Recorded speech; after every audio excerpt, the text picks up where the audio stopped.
Qué bendición poder estar juntos una vez más. Es maravilloso, dice la palabra, que meditemos en la ley de Jehová de día y de noche. Creo que no hay nada más maravilloso que contemplar a Dios a través de su palabra. A través de su palabra nosotros podemos enamorarnos de Dios. A través de la palabra que Él dejó escrita, sus pensamientos, sus memorias, sus deseos, sus anhelos, Dios lo dejó escrita en este libro que nosotros conocemos como Biblia. Hombres como nosotros, debilidades de carácter, de temperamento, hombres y mujeres que estuvieron dispuestos a cambiar su destino, su vida, dejaron la huella en las Escrituras para que nosotros a través de ella podamos caminar y podamos disfrutar de todas las grandes bendiciones que Dios tiene para cada uno de nosotros. Analizar la Biblia bajo la lupa es un trabajo muy exhaustivo, es un trabajo muy profundo. En muy pocas iglesias se dan los estudios bíblicos libro por libro, versículo por versículo. Me acuerdo que cuando yo estaba pequeño, la iglesia donde nos congregábamos, teníamos la escuela dominical. Y ahí aprendimos mucho de Biblia. Y mi deseo a través de los días jueves, mi deseo es que tanto tú como los tuyos puedan ser nutridos por la palabra de Dios, puedan ser alimentados por la palabra de Dios, que el espíritu de cada uno de ustedes sea fortalecido a través de la palabra. Estamos viviendo tiempos difíciles, tiempos complicados, estamos viviendo tiempos que necesitamos realmente un trabajo. Le mando saludos a todos los que están ya conectados, a la hermana Leonor, a Armando Sotelo, gracias por conectarse con nosotros. De veras una bendición, un abrazote a cada uno de ustedes. Y aquí manden sus mensajes, aquí lo vamos a leer. Y gracias por darte el tiempo, estar conectado con tu familia y puedan ser nutridos. El día de hoy vamos a continuar con el tema del libro del Éxodo. Recordemos que nos quedamos la semana pasada con el texto bíblico de Éxodo capítulo 20 verso 2, donde dice: yo soy Jehová tu Dios que te saqué de la tierra de Egipto, de casa de servidumbre. Y tomando este pasaje bíblico de manera espiritual, vamos a interpretarlo desde ese punto de vista. Dios nos sacó, nos liberó del estado emocional, del estado espiritual que nos encontrábamos antes de venir a sus pies, antes de encontrar el camino que es nuestro Señor Jesucristo, en ese mundo perdido de pecado, en ese camino lleno de altibajos emocionales, de altibajos espirituales. Y ahora estamos aquí bajo la cruz, estamos aquí en el emblema de que Dios nos sacó de la tierra de Egipto, nos sacó de casa de servidumbre. Antes éramos esclavos del pecado, antes éramos esclavos de los vicios, ahora somos esclavos por amor. Nos hemos doblegado, nos hemos puesto bajo el yugo de Cristo. Y dice la palabra que el yugo de Cristo no es difícil, sino todo lo contrario. En Él somos más que victoriosos. Teniendo el yugo de Cristo encontramos nuestra verdadera libertad. Allí en el yugo de Cristo nosotros experimentamos la redención. Y precisamente el libro del Éxodo en el capítulo 20 verso 2 se nos enseña que Él nos sacó de la casa de servidumbre, donde éramos esclavos. Ahora somos libres por la sangre de nuestro Señor Jesucristo, ¿verdad? Y yo quiero que tanto tú como yo nos gocemos de que la sangre de Jesús nos ha limpiado y nos ha liberado. Muy bien, entonces vemos que el libro del Éxodo es el libro de la redención, el libro donde nos enseña el precio que fue pagado por nosotros. Damaris, bendiciones hasta Tampico, un abrazo para ti, para tus hijos. Qué bueno que estás con nosotros en esta noche. Qué bendición a cada uno de ustedes. Entonces, el libro del Éxodo es precisamente el libro de la redención, el libro donde se nos enseña cómo Dios liberó a su pueblo de la esclavitud. Gracias, Mari de Perlita, por estar con nosotros. Bendiciones.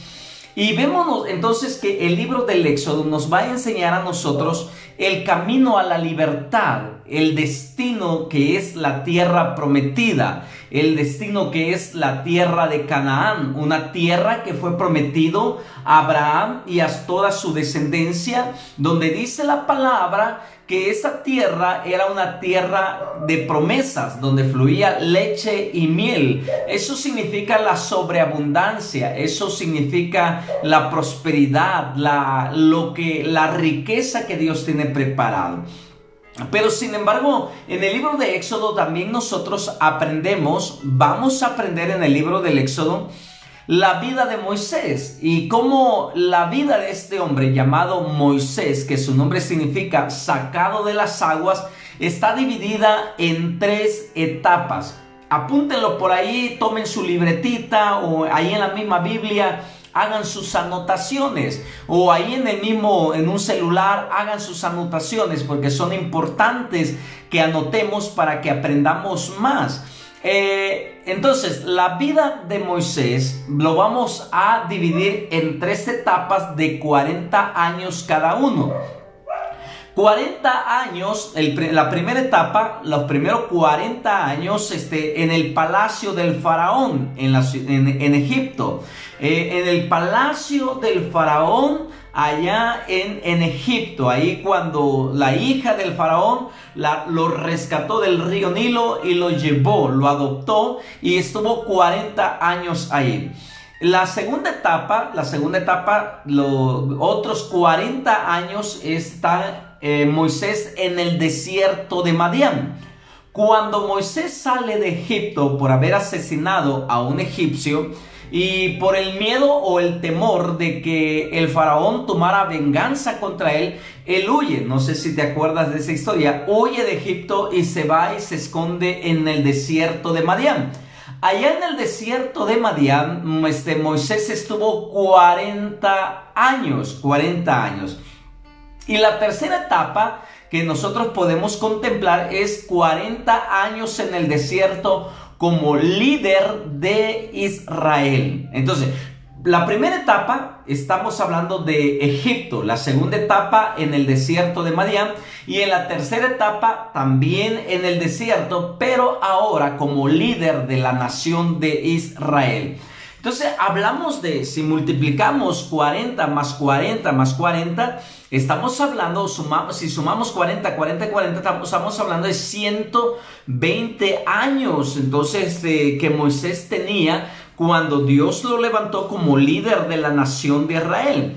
Aprovecho, mando saludos a Virginia, Edith, bendiciones Virginia, a Lilia López también un abrazo, gracias por conectarse, qué bueno, me da gusto que se tomen el tiempo para aprender de la palabra de Dios.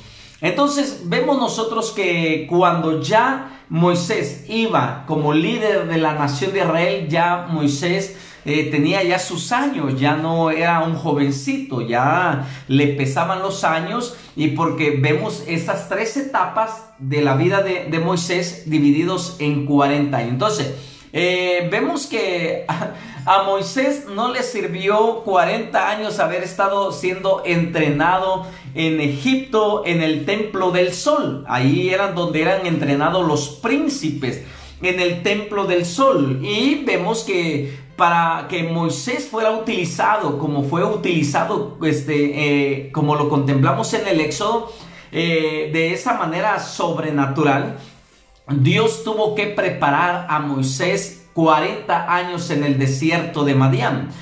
Tal vez Moisés era prepotente, orgulloso, soberbio, y Dios tuvo que tratar con su corazón, tuvo que tratar con su carácter.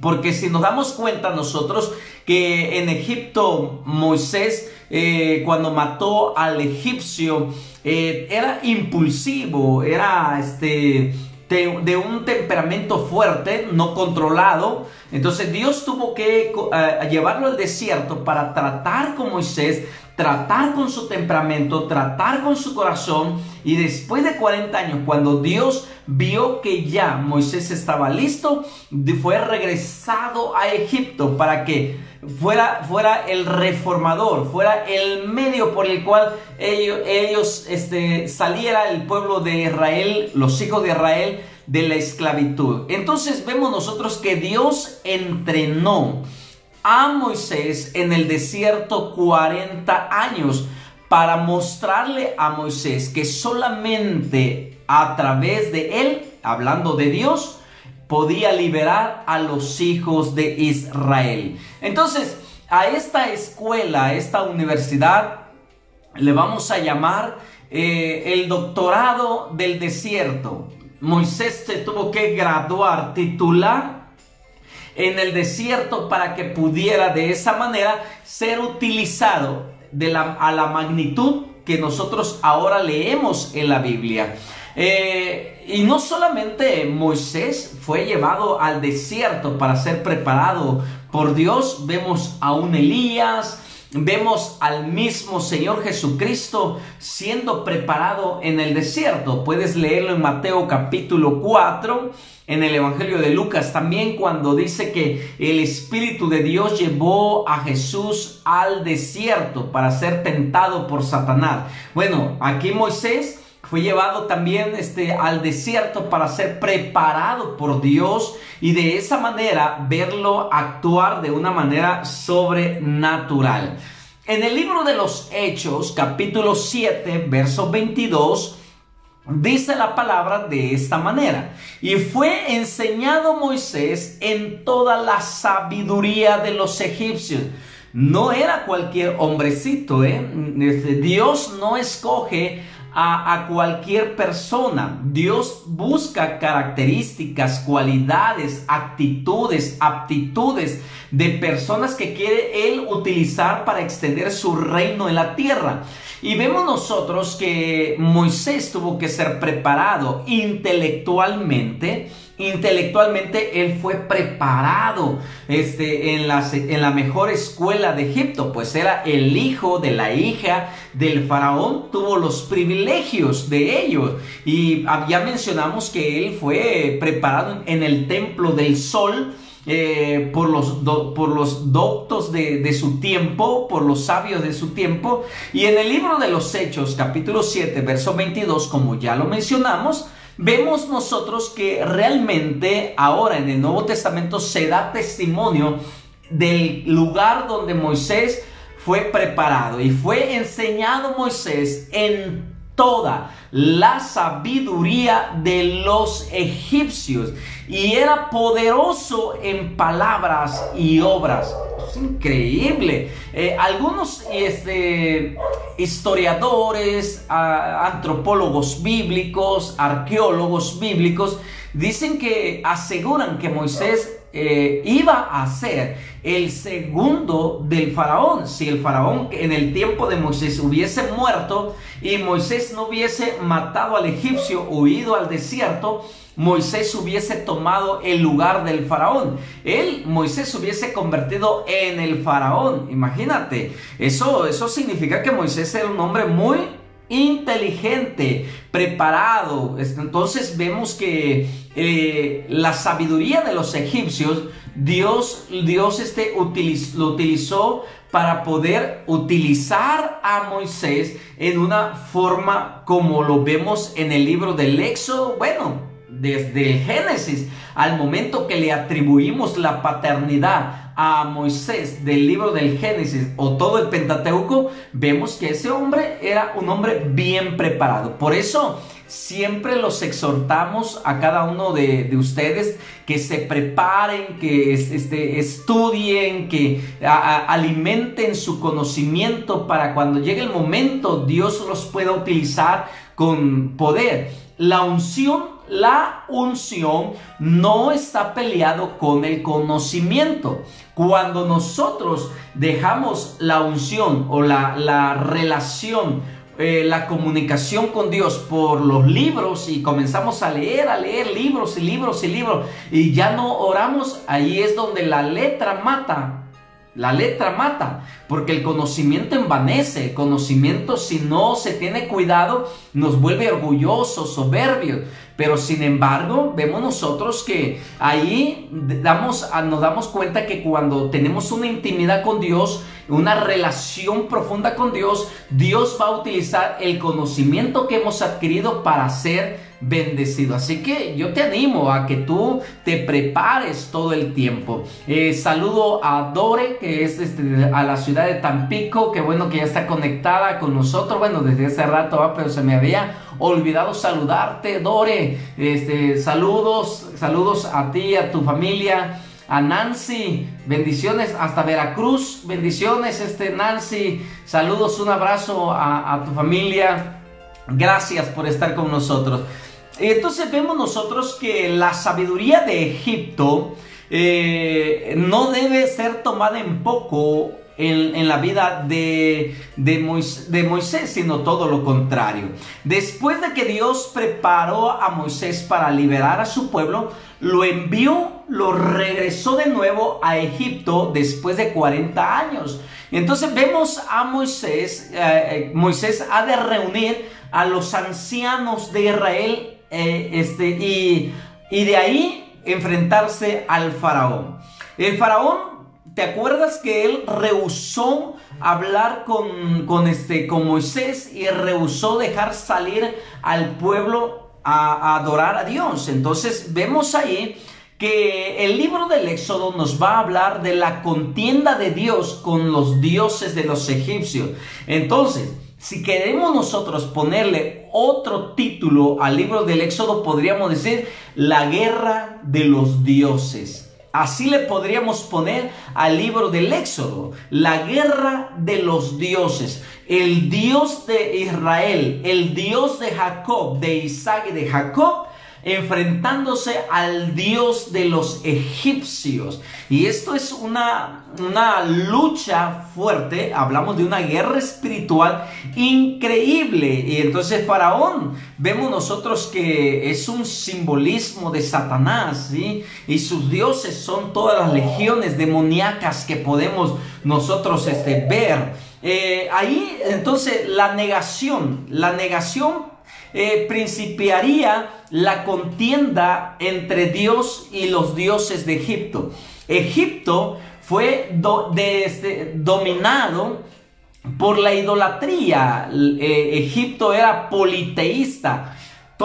Muchísimos dioses en Egipto, y había miles de templos y millones de dioses en Egipto, y detrás de la idolatría estaba Satanás. Recordemos que detrás de todo ídolo está Satanás, un demonio, dice el apóstol Pablo en las Sagradas Escrituras. Entonces había poder en la región de Egipto. En 2 de Timoteo, capítulo 3, verso 8, dice la palabra de esta manera: y de la manera que Janes y Jambres resistieron a Moisés, así también estos resisten la verdad, hombres corruptos de entendimiento, reprobos en cuanto a la fe. Entonces Faraón preguntó: ¿quién es Jehová? Recuerda que el estandarte, la bandera que Dios le había dado a Moisés era su nombre. ¿Cuál es el nombre?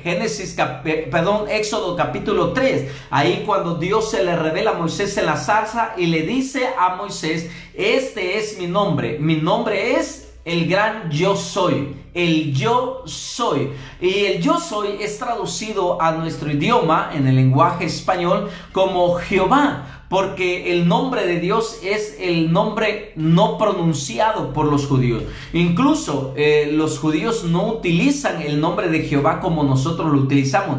Cuando ellos se refieren a Dios, utilizan el nombre de Hashem. Hashem, Hashem te bendiga. Por eso es Hashem Shalom. Quiere decir Jehová te bendiga, Jehová te dé, o Dios te dé su paz, Dios te transmita su bendición. Hashem es el nombre que utilizan los judíos para referirse a Dios, y Jehová no lo menciona como nosotros lo mencionamos, porque no utilizamos el nombre de Jehová en vano, porque el nombre de Jehová es el nombre sagrado de nuestro Dios, sacado de las 4 letras. Acuérdate, sacado de las 4 letras, que es el famoso tetragramatón, el nombre de las 4 letras, Jehová para nosotros, el nombre no pronunciado.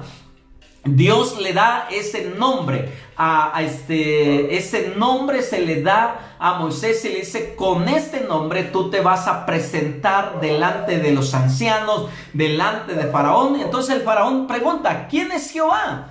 Él nunca había oído hablar de Jehová. Y bueno, vemos en Éxodo capítulo 5, verso 2, y Faraón respondió: ¿quién es Jehová para que yo oiga su voz y deje ir a Israel? Yo no conozco a Jehová, ni tampoco dejaré ir a Israel. Tantos dioses, miles de dioses que tenían, entre todos los dioses no habían escuchado el nombre del verdadero Dios, el nombre de Jehová, porque ese nombre verdadero solamente fue reservado para los hijos de Israel y para nosotros. ¡Qué maravilloso! El verdadero nombre de Dios solamente fue reservado para ti, para tu familia, para tu descendencia, para la nación de Israel. Entonces vemos qué maravilloso es el nombre de nuestro Dios. Entonces Dios se presentó. Faraón conoció a Dios y lo reconoció como Dios. Éxodo capítulo 9, verso 27 dice: entonces Faraón envió a llamar a Moisés y a Aarón y les dijo: he pecado esta vez. Jehová es justo, yo y mi pueblo impíos. No va a ser el primer hombre, el primer rey pagano que reconoce que Jehová es el único Dios verdadero. No, sino también miles de años después, Nabucodonosor reconoce que el Dios de Daniel y de sus amigos es el único Dios verdadero, el único Dios que merece la honra, la gloria, la alabanza, la adoración.